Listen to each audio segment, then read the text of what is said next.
Airport niliambiwa ndege haijawahi kutua usiku hapa uwanja wa Songea, lakini kwa mara ya kwanza imetua usiku nikiwa na mimi.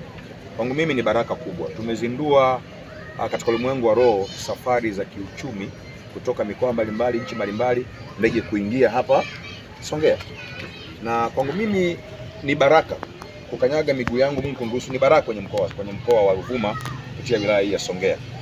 Na mapokezi ambayo nimepata kuanzia uwanja wa ndege lakini mpaka ukaribisho wa mkuu wa mkoa, kwangu mimi ni faraja sana kwamba mamlaka zinajua nini nafanya mbele za Mungu, na ni heshima kubwa. Lakini toe tu shukrani nyingi kwanza kwa mkuu wa nchi Rais Samia Suluhu Hassan, lakini pia kumbuka bado ni rais, lakini pia nitoe shukrani za dhati kwa mkuu wa mkoa wa Ruvuma kwa ukaribisho wake mzuri sana. Lakini pia nimshukuru hata mheshimiwa mbunge ambaye ni mbunge mtarajiwa Jacqueline Nsongozi. Kwa hiyo niseme tu kwamba nimefarijika, lakini hata raia wenyewe namna ambavyo wamekuwa na shauku na kiu ya kutamani kupata huduma ya maombezi katika viwanja vya Matarayo kupitia mimi, kwangu mimi nimepata faraja sana. Najisikia kama nibaki. Watanzania tumekuwa tukiogelea katika amani kwa muda mrefu, na amani hii haikuibuka tu from nowhere.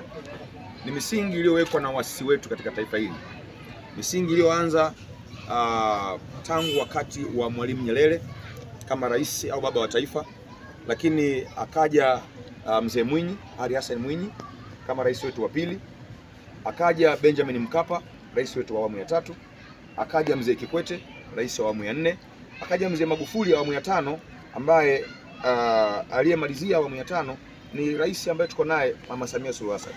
Lakini tunaona kipindi chote tumekuwa ni watu wa amani, na amani imejengwa na hao waasisi wa taifa letu, na tunaona hata Mama Samia na yeye anaendeleza kusimamia misingi ya amani. Kwa hiyo niseme kwa Watanzania, tuilinde amani yetu kuelekea uchaguzi. Pasipo amani hakuna maendeleo. Huwezi kwenda kufanya kazi kama nchi haina amani. Huwezi kwenda kufanya biashara, kwenda kulima shambani kama nchi haina amani. Hata wewe na kamera yako huwezi kunishuti mimi au kuniuliza maswali kama una amani. Utanishuti hapa, unataka kupata maelezo kutoka kwangu, alafu bomu nalipuka nyuma yako, utaacha kamera hapa na mimi nitakuacha, nitakimbia.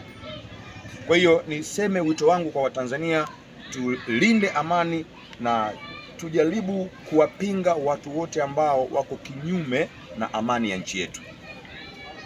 Tunaweza tukasema kwamba lolote na liwe, tufanye fujo tu. Tunasema kwa sababu hatujafikiria mara mbili. Mimi nimehubiri Kongo, nimehubiri pale Goma, nimeona namna ambavyo nilipokelewa na vifaru vya UN. Nimeona namna ambavyo wanajeshi wa Kongo walivyokuwa wananilinda. Kumbuka anakwenda kuhubiri habari za amani ndani ya kanisa. Nimeona nilivyolinda mpaka ndani ya kanisa, unahubiri huko na mashaka, watu hawana amani kabisa, hawana furaha. Sasa nisingependa hiyo ionekane kwenye nchi yetu. Lakini nani asiyefahamu ukanda wa Gaza inatokea nini sasa hivi kwa habari ya Israeli na Palestina? Nani asiyefahamu mataifa mengine ambayo sasa hivi yanahangaika, ambayo hayana amani? Kwa hiyo tusijaribu kuchezea amani tulionayo. Sisi wa Tanzania ndio tuliopewa dhamana ya kulinda amani yetu. Usikubali kumwona mwenzako anavunja amani kwa sababu tu ya ufahamu wake mdogo. Naomba uwe mstari wa mbele kumzuia asifanye hivyo. Nchi ni ya kwetu, tusitegemee mtu yote kutoka nje ya nchi kuja kujenga amani yetu. Wanatoka nje ya nchi wanaweza wakaja kuharibu amani wakijua wana mahali pa kukimbilia. Lakini wewe Mtanzania ukiharibu amani yako, huna pa kukimbilia na watu wako. Bahati mbaya wengine tunakimbizana, hata passport hatuna, hata kwenye account benki hatuna hela. Ikichafuka hapo utakimbilia wapi? Kwa hiyo tujenge msingi wa amani na tulinde amani yetu kuelekea uchaguzi wa Oktoba 29. Mara baada ya kupiga kura yako, rudi nyumbani, katulie, fuatilia television, fuatilia radio, sikiliza nini kinaendelea. Turuhusu uchaguzi upite na mwisho wa siku maisha yaendelee kama kawaida hapa Tanzania. Mungu awabariki sana.